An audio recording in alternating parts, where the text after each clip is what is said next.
फटाफट टोकन भी हाथ में ले लीजिए। और पहले मिल चुके तो पर्चा भी ले लीजिए। पहले मिल चुके हमसे, हाँ तो पर्चा भी निकालो ना, हमें पता है। हाँ ठीक है, हो गया, खुश रहो, भगवान को प्रणाम करो, परमात्मा कृपा करेंगे। चलिए पास में आइए। हाँ पर्चे निकालो पुराने। आप अपने पुराने पर्चे पे पूछने आए हो या नए पे आए हो? पुराने पे ही जानकारी लेना चाहते हो? अब इसकी अमावस्या फिर करनी पड़ेगी आपको। ये सब पर्चे निकालो, लिखो और निकालो। और है, अब इनने क्या किया, ये भी इतने चतुर व्यक्ति हैं कि इतने पर्चे बनवाए इनने। देखो मैं पहले बता दूं फिर हम पढ़ाते हैं, क्योंकि मेरी आदत में नहीं है कि मैं पढ़ूं और कोई बात है तो हम बंद कमरे में पूछ लें। आपका काम क्यों नहीं हुआ, मैं उस पर बात करने के लिए तैयार हूं। आपकी कहां गति अवरोध रहा, मैं उस पर बैठ के आपसे तैयार हूं बात करने के लिए। यह दुनिया में यदि कोई काम करता है और ऐसी कोई बात बताने की बात रखता है तो वो पंडुकस का दरबार है। अब हमने इसमें सबसे पहले लिखा, पुत्र पूर्व जन्म भाई बालक धीरज को धातु वीर पात्र हो जाता है। 10 जुलाई 2022 से 2025 तक ईश्वर कृपा होगी, स्वास्थ्य आपके साथ है। वह पुत्र रत्न की प्राप्ति 2026 में होगी, आशीर्वाद है। इसके लिए हवन होगा।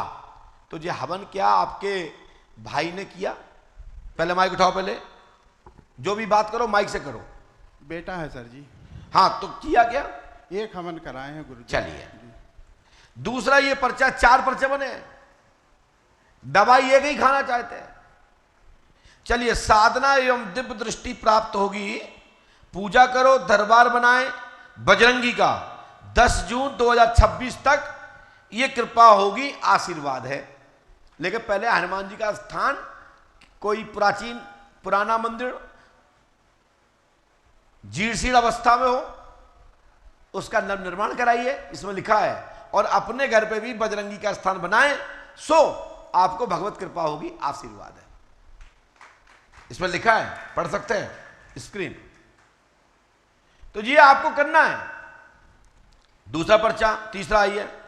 महावीर दास का स्वास्थ्य ठीक, भैरव बाबा का चक्कर है, वो स्वयं की बीमारी ठीक, परिवार निरोग, तरक्की हो, ये पूर्णतः लाभ है। क्या चाहते हो ये बीमार तंगिता हो जाए? नहीं सर। चलिए ये काम ये ठीक हो गया। आइए आगे की ओर। बड़े बाबा की कृपा होगी, हनुमान जी श्री भूमि मृतका शैल होश, मतलब मृतका कौन है? ये भूमि कौन है? वो सन्यास भैरव के लिए कहे थे सर। हाँ, भूमि मृतका शैल, और ये लिखा है दोष खत्म होगा 20 मई 2028 तक सफलता प्राप्त होगी, आशीर्वाद है। अब भैया ये पर्चे के सब एक का काम हो गया।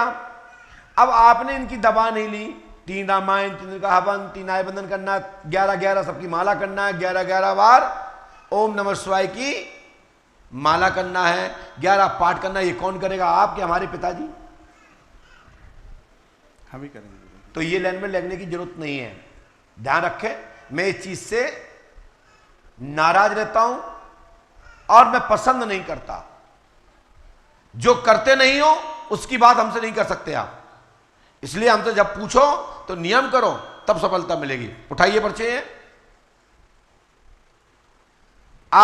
दूसरी आपने जो पर्ची कटवाई, वो क्या पूछने आए इसके लिए बोलिए। पर्चे दो, टोकन दो, कहां है? नहीं दिया, आपके पास है, दीजिए। हाँ, ये वीआईपी में बदल गया। हाँ बोलो, क्या बात है? हे गुरुदेव, यही विधिनाथ हुई ही तुम्हारा, कर उस वेगी दास में तोरा। मैं निर्धन और गरीब परिवार से हूँ, पूजा पाठ अपने भक्ति से करता हूँ गुरुदेव। बस इतनी सी बात है। रामचरितमानस की चौपाई सुनाकर आंतरिक मनोकामना का प्रश्न मांगेंगे, मनोरथ सिद्ध होगा, साधना करें, आशीर्वाद है। रामचरितमानस की चौपाई सुनाकर मनोरथ कामना मांगेंगे, सो मनोरथ सिद्ध होगा, लेकिन साधना करिए, आशीर्वाद है। हनुमान जी पे आस्था रखिए। ये पूरा दुनिया का एक ही दरबार है जहां से चैप्टर जो बोलोगे उसी शब्द से मैं प्रारंभ करता हूं लिखना। और आपने तो सोचा भी नहीं होगा कि हमारा नंबर आएगा कि नहीं। आज कटाई दोनों पर्ची लो, ये उपाय करो और हनुमत कृपा से, गुरु कृपा से सभी मनोरथ 2029-2030 तक प्राप्त होंगे। लेकिन 5 अमावस्या आज से पुनः करें, ठीक है। ये मंत्र करना है आपको। माइक से पढ़िए। ओम हीम ना हीम है ना क्लीम है, फालतू तुक्का मत लगाइए, सही पढ़िए। ओम श्रीम क्लीम फट, आगे पूरा मंत्र लिखा है। 3 रामन 3 गाभन 3 आबंधन करना है और पितृ पूजन भी करना है। पितरों की शांति कराइए, गुरु कृपा होगी, आशीर्वाद है। जबरदस्ती के हवा में मत बोला करो, ठीक है। पढ़ाओ अच्छे से, चलिए। और हमने जो आपको एक एक लाइन में लिखता हूं आप पढ़ पा रहे होंगे। रामचरितमानस की चौपाई दुआ एवं सुनाकर मनोरथ का आशीर्वाद मांगेंगे। क्या ये हो सकता है कि आप 2 दिन पहले आए भी नहीं हो, पर्ची आज कटवा रहे हो और मैं 2 दिन पहले लिख चुका था, और चलो नहीं लिखा था, जब से हम सुना रहे हैं उसके पहले तो लिख ही रखा था। ये दुनिया का दरबार है पंडोकर सरकार, जहां पढ़े लिखे लोगों को झुकना पड़ता है। कौन पढ़े लिखे लोग जो अपने आप को कहते हैं कि मैं नहीं मानता? सो तुम जैसे पढ़े लिखे लोग यहां मुड़ी के ऊपर खड़े होते हैं। और हम उनकी कह रहे हैं जिनको जानना है कि यहां है क्या, तो पंडोकर धाम आके देखो, पता लग जाएगा है क्या। जाइए, गुरुदेव कृपा होगी। खड़े होइए।